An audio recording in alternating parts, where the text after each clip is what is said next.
রাতের ডিনারের জন্য এই রেসিপিটা তোমরাও বাড়িতে বানিয়ে দেখতে পারো।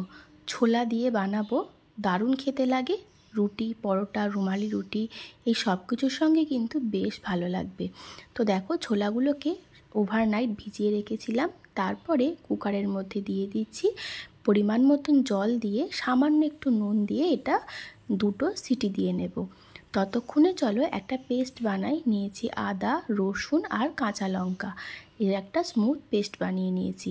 এইবারে কড়াই দিয়ে দিচ্ছি সর্ষের তেল। তেলটা ভালো গরম হয়ে গেলে দিয়ে দিলাম তেজপাতা আর গোটা জিরে ফোড়ন। ফোড়নটা 2-3 মিনিট ফ্রাই করার পর দিয়ে দিচ্ছি কুচিয়ে রাখা পেঁয়াজ। পেঁয়াজটাকে বেশ ভালো করে গোল্ডেন ব্রাউন করে ভেজে নেব।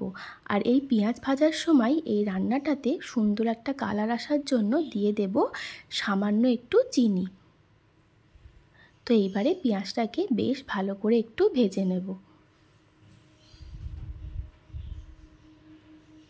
তো দেখো, আমার পেঁয়াজের কিন্তু কালার চেঞ্জ হয়ে গেছে আর খুব ভালোভাবে ভাজা হয়ে গেছে। এখন আমি দিয়ে দিচ্ছি একদম ছোট ছোট করে কেটে রাখা আলু। তোমরা চাইলে আগে আলুগুলোকে ভেজে তুলে রেখে তারপর পেঁয়াজটা ভেজে রান্নাটা করতে পারো। এখানে আলুগুলোও কিন্তু পেঁয়াজের সঙ্গে একটু ভেজে নিলেও একই রকম লাগবে, এতে কিন্তু স্বাদের কোনো হেরফের হবে না। তো দেখো, 2টো সিটি দিয়ে ছোলাটা বেশ ভালো সেদ্ধ করে নিয়েছি। এইবারে একটা ঝুড়ির মধ্যে ছেঁকে নেব আর ওর জলটা কিন্তু ফেলে দেব। আলুটাকে হালকা একটু পেঁয়াজের সঙ্গে ভেজে নিলাম। তারপরে দিয়ে দিলাম আদা, রসুন আর কাঁচা লঙ্কার পেস্ট। সামান্য একটু জল দিয়ে কিছু গুঁড়ো মশলা দিলাম, হলুদ গুঁড়ো, ধনের গুঁড়ো, লঙ্কার গুঁড়ো, জিরের গুঁড়ো, আর দিলাম পরিমাণ মতো নুন। আর একটা বড় সাইজের টমেটো দিয়েছি আর সামান্য একটু কসুরি মেথি এই মশলা কষানোর সময় দিয়ে দিয়েছি। মশলা কষানোর সময় কসুরি মেথি দিলে কিন্তু দারুণ খেতে লাগে, একটা আলাদাই সেন্ট হয় তরকারিতে।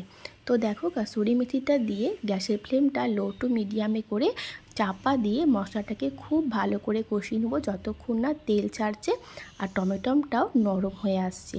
তো দেখো, তোমরা কালারটা দেখে বুঝতেই পারছো মশলাটা কিন্তু মোটামুটি আমার কষানো হয়েই এসেছে আর টমেটোটাও খুব ভালোভাবে গলে গেছে। খুন্তি দিয়ে এবার একটু ভেঙে ভেঙে দিয়ে আবারও নাড়িয়ে চাড়িয়ে এটা আমি ঢাকা দিয়ে দেব।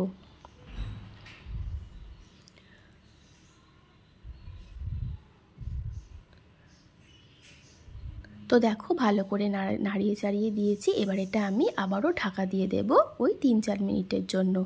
যত মশলাটা কষানো হবে তত কিন্তু খেতে ভালো লাগবে। তো দেখো, আবারও ঢাকনাটা খুলে নিয়েছি 3-4 মিনিট পর। আরও একটু নাড়িয়ে চাড়িয়ে আমি এর মধ্যে দিয়ে দেবো ওই যে সেদ্ধ করে রেখেছি ছোলাগুলো, জল ঝরিয়ে রেখেছি, সেই ছোলাগুলো আমি এবার এর মধ্যে দিয়ে দেব। তো দেখো, ছোলাগুলো দিয়ে দিয়েছি, দিয়ে আবারও ভালো করে সমস্ত কিছুর সঙ্গে মিশিয়ে নেব একটু ছোলাগুলোকে। এখন কিন্তু এর মধ্যে জল দেব না, এখনও গ্যাসের ফ্লেমটা লো টু মিডিয়ামে করেই ভালো করে মশলার সঙ্গে ছোলাটাকে মিশিয়ে নিয়ে আমি এটা আবারও ঢাকা দিয়ে দেব ওই 3-4 মিনিটের জন্য, ছোলার সঙ্গে যাতে মশলাটা ভালোভাবে কষানো হয়ে যায় আর একটু যাতে ছোলাগুলো পরবর্তীতে খেতে ভালো লাগে তার জন্য। তো দেখো, ছোলার সঙ্গেও মশলাটাকে 3-4 মিনিট বেশ ভালো করে কষিয়ে নিয়েছি। তো আবারও আমি ভালো মতন করে একটু নাড়াচাড়া করে নেব ছোলার সঙ্গে মশলাটাকে দিয়ে, এটা আমি আবারও 3-4 মিনিটের জন্য ঢাকা দেব। তো দেখতেই পেলে কতটা সময় ধরে মশলাটাকে আমি কষিয়েছি, ছোলার সাথেও কিন্তু কষিয়েছি এবং শুধুও কষিয়েছি। তার জন্যই বলছি যত কষানো হবে তত কিন্তু তরকারি খেতে বেশি ভালো লাগবে। তো দেখো, ছোলার সঙ্গে সমস্ত মশলা খুব ভালো করে কষিয়ে নিয়েছি। এইবারে ঝোলের জন্য দিয়ে দেবো পরিমাণ মতন জল। তো দেখো, মশলা কষাতে কষাতেই কিন্তু আমার আলুও বেশ ভালো সেদ্ধ হয়ে গেছে, দেখতেই পাচ্ছ।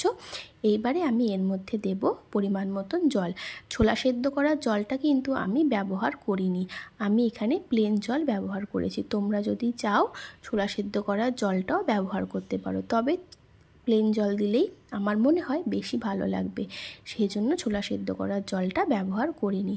তবে খুব বেশি জলও দেওয়া লাগবে না, কারণ আলুটাও সেদ্ধ আর ছোলাটাও সেদ্ধ।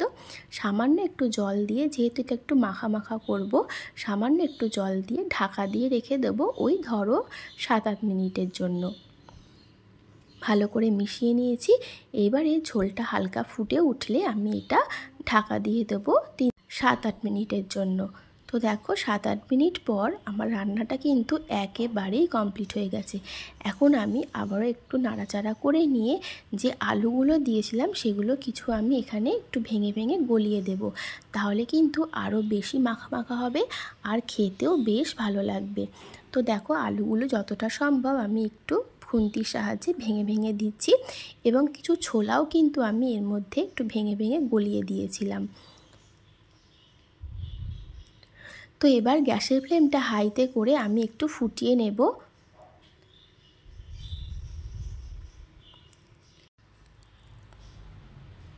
তো দেখো গ্যাসের ফ্লেম হাইতে করে বেশ 5 মিনিট মতন ফুটিয়ে নিয়েছি। এইবারে আমি এর মধ্যে দিলাম স্বাদের ব্যালেন্সের জন্য সামান্য একটু চিনি আর দিলাম গরম মশলার গুঁড়ো। তাহলে আমার ছোলা দিয়ে ঘুগনি কিন্তু একদম রেডি। মটর দিয়ে তো ঘুগনি খেয়েই থাকো, তবে ছোলা দিয়েও একবার কিন্তু এইভাবে ঘুগনি বানিয়ে দেখতে পারো, আশা করি তোমাদের ভালো লাগবে। এইবার ঢাকা দিয়ে রেস্টে রেখে দিলাম 5 থেকে 7 মিনিট। তো দেখো ছোলার ঘুগনি কিন্তু আমার একদম রেডি। রাতের ডিনারের জন্য এই আইটেমটা কিন্তু তোমরা বানিয়ে দেখতে পারো, আশা করি তোমাদের ভালো লাগবে এবং তোমাদের বাড়ির সকলেরও কিন্তু ভালো লাগবে। রেসিপি কেমন লাগলো কমেন্ট করে জানিও। আর যারা এখনও আমার চ্যানেলটা সাবস্ক্রাইব করোনি তারা অবশ্যই আমার চ্যানেলটা সাবস্ক্রাইব করে দিও। সবাই খুব ভালো থেকো, সুস্থ থেকো। নতুন রেসিপির সাথে আমি আবারও হাজির হব। তাহলে আজকের মতন টাটা। আর আমার পুরো ভিডিও দেখার জন্য তোমাদের অসংখ্য ধন্যবাদ। তোমরা সবাই এইভাবেই আমার পাশে থেকো। সবাই খুব ভালো থেকো, সুস্থ থেকো।